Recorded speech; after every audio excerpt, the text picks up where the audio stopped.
Today on Twin Cam, we're going to be getting little Melody here, MOT ready, with one hell of a refresh, because today we are going to be changing all of the wheel bearings. We're also going to be changing all of the ball joints, and when we put it all back together, we're going to be doing the brake pads and also the brake discs.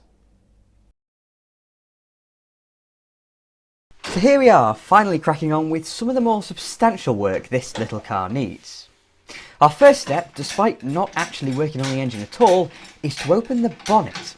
And you'll see why in a bit, as I have a little Austin Rover trick up my sleeve to make this job easier.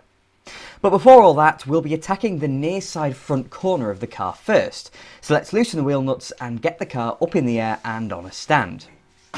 With a little 12-inch Pepperpot alloy wheels off, we get our first full look at the hydrogas sprung front suspension and 4 piston brakes. Sounds exotic, doesn't it? Then you remember, it's on an economy car launched 42 years ago. The first job to do, now we have the car up in the air, is to whip the brake caliper off. And the first step in doing that is to get the pads out. The 2 brake pads are held in the caliper by this shield we can see and the split pins at the top and bottom. One day, I will think about my camera placement. But for now, please do enjoy these shots of the back of my head and an out of focus braking system. It's worth every penny. The lower split pin comes out in much the same fashion, then the shield falls away and the pads are exposed to us, either side of the vented brake disc. Unfortunately, due to the seeming lack of any copper grease, the pads don't seem to want to come out. But that's okay. They'll have no choice once the caliper itself comes off, so that's what we'll move on to. The caliper is held to the hub by 2 bolts on the rearward side. I'm loosening both bolts first before undoing them the rest of the way by hand, so that the caliper doesn't just fall off. With both bolts out, the caliper just lifts away from the disc, while those pesky brake pads fall to the ground. It's very important not to let the brake caliper just hang down, stretching the brake lines, so you need to prepare some kind of method for holding the caliper up. Most people would use a stand, but Metros have a brilliantly placed towing eye, with a hole in it just perfect for cable tying the caliper to. With that out of the way, we can turn our attention to the brake disc, but in order to get it off, we need to remove the hub nut, and that's held in place by another split pin. While straightening this one out, it unfortunately snapped, but that's fine, as they're meant to be single use anyway, and the wheel bearing kit comes with a replacement. With this latest split pin resigned to history and tugged out of its home, we should be able to undo the hub nut, but I ran into an issue. My friend Connor was due to be coming over to lend me some know-how, some power tools and some specialist tools, but his car broke down. Twice.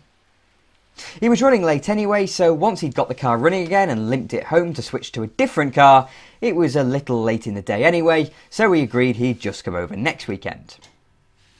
This left me with nothing much to do, as I need his tools to get the hub nut off, so I thought I'd get on with that little Austin Rover trick I teased you all with before. When getting the hub on or off a car, it can sometimes be a bit of a struggle to fight against the force of the spring, but Metros don't have coil springs. Instead, they have hydrogas, so we're going to drain down the fluid side of the system, making it much easier once we get to the point of removing the hub. From factory, these cars had metal valve caps, which do have a habit of seizing, so with some WD-40 and a pair of pliers, they're removed never to see the car again. They'll be replaced with plastic caps. I did make a video all about pumping up and draining hydrolastic and hydrogas suspension last year, so I'll put a card in the corner linking to it if you're interested. On A-Series Metros, the 2 front spheres are independent, so we're just dropping this one corner down. And with the pump connected to the top of the sphere, we can open the valve on the pump and see the fluid gush into the reservoir while the pressure falls away. Fortunately, this fluid looks very clean. No sign of corrosion or age at all, indicating that it's been changed recently. And that's a good sign, making one heck of a change from the old engine oil. There's one more job I can be getting on with though, and that's hammering down the locking tabs on all the ball joint bolts. The main 2, top and bottom, allow the hub to swivel, while the little one to the side is on the end of the steering rack, and this one's what allows you steering. With these no longer in the way, I can loosen all the bolts. Fortunately, everything's coming off easily. Nothing's putting up a fight. Yet. Fast forward to the following week and I have reinforcements. Our first port of call is of course the hub nut. This corner's hub nut, or castle nut, is being a bit of an arse. No way could Weedy Arms here have done it with just a big bar.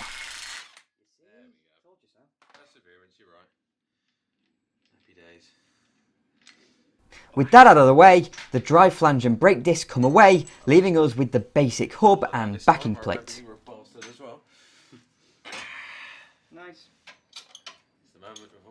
With that gone too, the next tool I didn't have can be used, a ball joint splitter. This hunk of metal is pushed into the ball joint and physically pulls it apart. But here's where things become challenging. This hub will not vacate the drive shaft. So it's time for some fire. Yeah, that's bad, is that, isn't it? But that didn't work either. In fact, it was so welded on that we decided the best plan of action was to remove the entire drive shaft from the gearbox and split the hub from its home off the car. So rather unexpectedly, our next step is to drain the oil.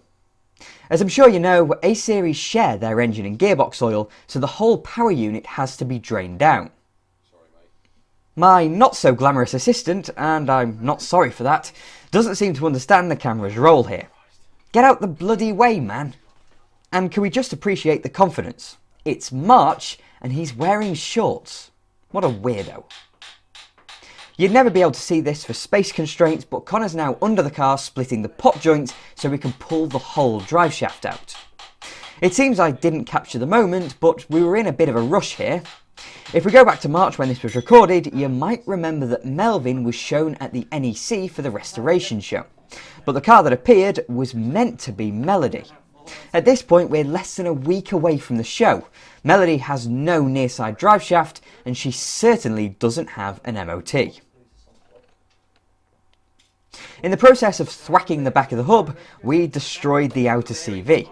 So in this badly framed shot, Connor has Melody's now bare drive shaft and is installing a new CV joint to its end. Because of time constraints, Connor brought with him a spare hub with wheel bearings and ball joints pre-installed. So thanks to incompetence, the whole point of this video has just been achieved off camera. I would say sorry, but it was necessary. So presented to us on the floor is a fully assembled drive shaft with a new CV and new boots. Lovely, but not so fast. Before we see the issue, I've unbolted the drive flange from the old brake disc, and I'm cleaning them up, ready to install them onto the new discs, which are also removed of their greasy coating. In the process of removing the drive shaft, we disassembled the inner joint, and when it came to putting it back in, it wouldn't fit through the hole in the sodding subframe. Whoever designed this like that is a moron and deserves retribution, so we had to disassemble the drive shaft and start again. We decided to leave the inner side intact and remove the new outer CV, then push the drive shaft up through the bottom of the car and out of the subframe into the wheel arch. With the inner joint in place, we can install the new outer CV for a second time. Because we had to cut the clamps, we had to use cable ties to hold the boots on this time. Competence! Yay! Oh no! But with its new wheel bearing nicely at home, the hub can be wedged onto the end of the drive shaft and the lower and upper suspension arms refitted. As we're really rushing now, as we still had to do the other side, I'm repressurising the suspension. Best 90 quid I've ever spent, that pump. Back to the car itself, and the brake disc is added along with the hub nut. Then we realised we'd forgotten the backing plate.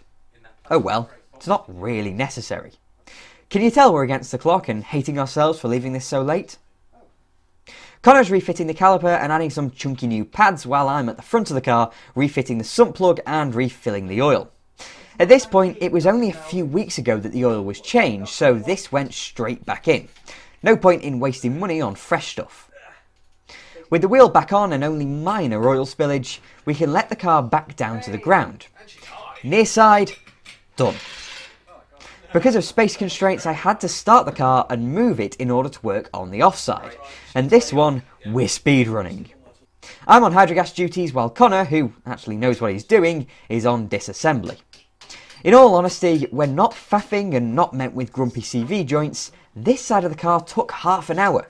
It's amazing how much time you lose when you're nattering. Yeah, there's a sensor on this side. For this side of the car, this is Melody's original hub. I don't have a vice in my garage, so we went off to my grandparents' house in order to fit the new wheel bearing.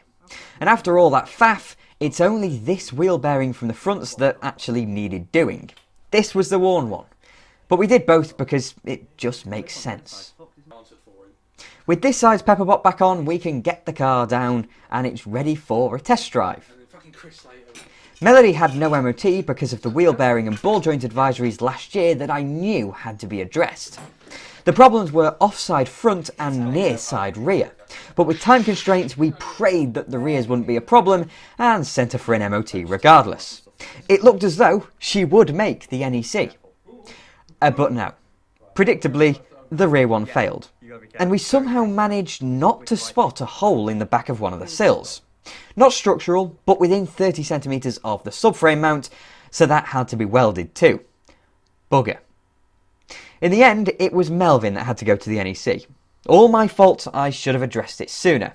But at least Melody now has all new wheel bearings, new ball joints and new brakes. So with that, thank you very much for watching. If you enjoyed the video, then please do click like and subscribe to TwinCam as well. I'm forever indebted to my wonderful Patreon supporters, so if you'd like to support me that way, then please do follow the link in the description. And I'll have more videos coming along soon.